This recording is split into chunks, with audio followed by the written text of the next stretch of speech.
Hi friends, welcome back to our channel AL Foodology. Video குள்ள போறதுக்கு முன்னாடி மறக்காம நம்ம சேனலை subscribe பண்ணிட்டு பக்கத்துல இருக்கிற bell icon-ஐ press பண்ணி all option-ஐ select பண்ணிக்கங்க.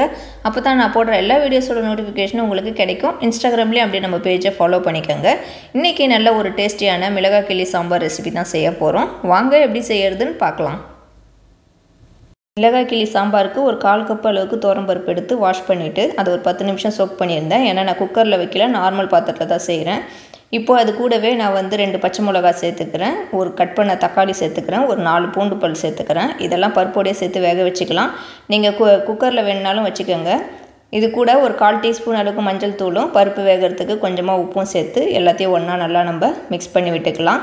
இப்போ இத வந்து ஒரு லிட் போட்டு மூடி வச்சுக்கலாம். பருப்பு நல்லா வெந்து வரட்டும். வெந்த பிறகு பருப்பு நல்லா வந்து கொஞ்ச நேரம் மசிச்சு விட்டுக்கலாம்.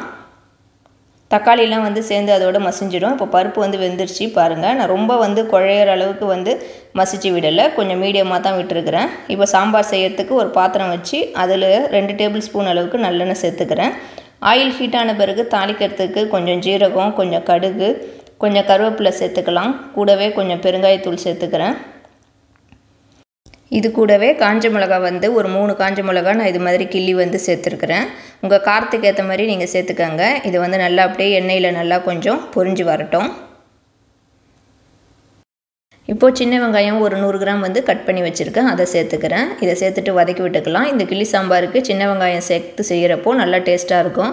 நார்மலா பெரிய வெங்காயம் சேர்க்கறதை விட சாம்பார் வெங்காயம் சேர்த்து செய்யறப்போ நல்லா டேஸ்டா இருக்கும். இதை வந்து கொஞ்ச நேரம் நம்ம நல்லா வதக்கி விட்டுக்கலாம். இது கூட 1 டீஸ்பூன் அளவுக்கு நான் சாம்பார் பவுடர் சேர்த்துக்கிறேன். உங்ககிட்ட சாம்பார் பவுடர் இல்லைன்னா நீங்க தனியா தூள் சேர்த்துக்கங்க.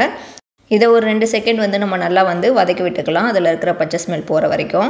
இப்போ நம்ம வேக வச்சு எடுத்து வச்சிருக்கிற அந்த தோரம்பருப்பு மசியலை இதோட சேர்த்துக்கலாம். ஏற்கனவே நான் சாம்பார் ரெசிபி வீடியோ போட்டிருக்கேன், லிங்க் கொடுக்குறேன், செக் பண்ணி பாருங்கள். இது கூடவே நான் இப்போ அந்த பேனில் கொஞ்சமாக தண்ணி சேர்த்து இதோட ஆட் பண்ணிக்கிறேன். இந்த சாம்பார் வந்து கொஞ்சம் தண்ணியான கன்சிஸ்டன்சியில் இருந்தால் தான் நல்லாயிருக்கும். இப்போ தேவையான அளவு உப்பு சேர்த்துட்டு நம்ம எல்லாத்தையும் ஒன்றா நல்லா மிக்ஸ் பண்ணி விட்டுக்கலாம். இந்த சாம்பாரில் நீங்கள் புளி தண்ணி சேர்க்கறனாலும் கொஞ்சமாக சேர்த்துக்கங்க. நான் இந்த கிள்ளி சாம்பாரில் புளி சேர்க்க மாட்டேன், அதனால் வந்து இதில் இப்போ சேர்க்கலை. இப்போ இது ஒரு லிட்டு போட்டு மூடி வச்சுக்கலாம். சாம்பார் வந்து நல்லா கொதிச்சு வரட்டும். இது ஒரு 1/4 மணி நேரத்துலேருந்து 20 நிமிஷம் வரைக்கும் இருக்கட்டும். அதுக்கப்புறம் நம்ம ஓப்பன் பண்ணி பார்க்கலாம். இப்போ வந்து ஒரு 1/4 மணி நேரத்துக்கு அப்புறம் நான் வந்து ஓப்பன் பண்ணி பார்க்குறேன். சாம்பார் வந்து நல்லா கொதிச்சிருச்சு, எண்ணெய் பிரிஞ்சிருக்கு பாருங்கள். இதை வந்து நல்லா வந்து நம்ம மிக்ஸ் பண்ணி விட்டுக்கலாம். இது வந்து இந்த சாம்பார் வந்து ரொம்ப வந்து திக்கான கன்சிஸ்டன்சியில் இருக்கக்கூடாது, இந்த மாதிரி தண்ணியாக தான் இருக்கணும், அப்போ தான் நல்லா டேஸ்ட்டாக இருக்கும். இப்போ நான் ஸ்டவ் ஆஃப் பண்ணிவிட்டு லாஸ்ட்டாக கட் பண்ணி வச்சுருக்க கொத்தமல்லி இலை சேர்த்து நல்லா மிக்ஸ் பண்ணி விட்டுக்கிறேன். இந்த மிளகாய் கிள்ளி சாம்பார் வந்து சாப்பாட்டோட சாப்பிட்றப்போ நல்லா டேஸ்ட்டாக இருக்கும். அதே மாதிரி கொஞ்சம் ஆறுறப்போ கொஞ்சம் லைட்டாக திக்கான கன்சிஸ்டன்சியில் வரும், ஆனால் வந்து இது மாதிரி தண்ணி கன்சிஸ்டன்சியில் இருக்கிறப்போ நல்லா டேஸ்ட்டாக இருக்கும். இப்போ இதை வந்து இப்போ சர்வ் பண்ணிக்கலாம். இது கூட நம்ம வெஜிடேரியனாக இருந்தால் உருளைக்கிழங்கு பொரியல்லாம் வச்சு சாப்பிட்றப்போ இல்லை வேறு எதனா காய் பொரியல் சேர்த்து சாப்பிட்றப்போ சூப்பராக இருக்கும். சீக்கிரமாகவும் செஞ்சிடலாம். காலை நேரத்தில் நம்ம ஆஃபீஸ் போகிறப்ப கூட இந்த சாம்பார் செஞ்சு எடுத்துகிட்டு போகலாம். இட்லி தோசை கூட இந்த சாம்பார் நல்லாயிருக்கும். நான் வெஜிடேரியனாக இருந்தால் ஃபிஷ் ஃப்ரைலாம் வந்து இதை கூட வச்சு சாப்பிட்றப்போ நல்லா டேஸ்ட்டாக இருக்கும். கண்டிப்பாக நீங்களும் வந்து செஞ்சு பாருங்கள். இந்த செஞ்சு பார்த்துட்டு இந்த சாம்பார் எப்படி இருந்துச்சுன்னு கீழே கமெண்ட்டில் சொல்லுங்கள். இந்த வீடியோ உங்களுக்கு பிடிச்சிருந்தா லைக் பண்ணிக்கோங்க. இந்த வீடியோவை உங்கள் ஃப்ரெண்ட்ஸ் அண்ட் ஃபேமிலிஸ்க்கும் அப்படியே ஷேர் பண்ணி விடுங்க.